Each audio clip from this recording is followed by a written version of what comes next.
নমস্কার বন্ধুরা, আজকে তোমাদের সাথে আমি শেয়ার করব কিভাবে তোমরা বাড়িতেই ঘরোয়া পদ্ধতিতে তৈরি করে ফেলবে দোকানের মতো এগ তড়কা। তো প্রথমেই আমি এগটাকে ডিমটাকে ভেজে তুলে রাখবো। তোমরা লাস্টেও অ্যাড করতে পারো, তবে আমি আগে ভেজে নিচ্ছি। এদিকে আমি তড়কার ডাল সেদ্ধ করে রেখে দিয়েছি, মিক্স ডালও ইউজ করতে পারো তোমরা। এবার আমি কড়াইয়ে তেল দিয়ে পেঁয়াজ আদা রসুন কষিয়ে নেব। তারপরে দিয়ে দেব হলুদ গুঁড়ো, লঙ্কা গুঁড়ো আর গরম মশলা।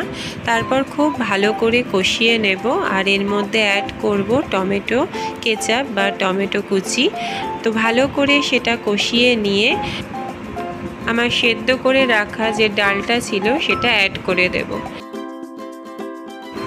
প্রয়োজন হলে একটু জল অ্যাড করব। করার পর এটা কিছুক্ষণ ফুটতে দেব।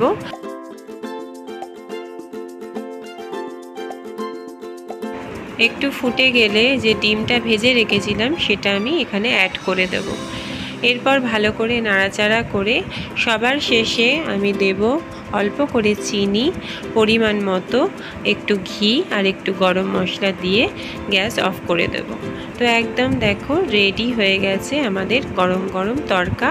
এরপর নামিয়ে গরম গরম রুটির সাথে পরিবেশন করতে পারো। তো এইভাবে তোমরা খুব সহজ পদ্ধতিতে এবং ঘরোয়া পদ্ধতিতে দোকানের মতো তড়কা বাড়িতেই তৈরি করে নিতে পারো।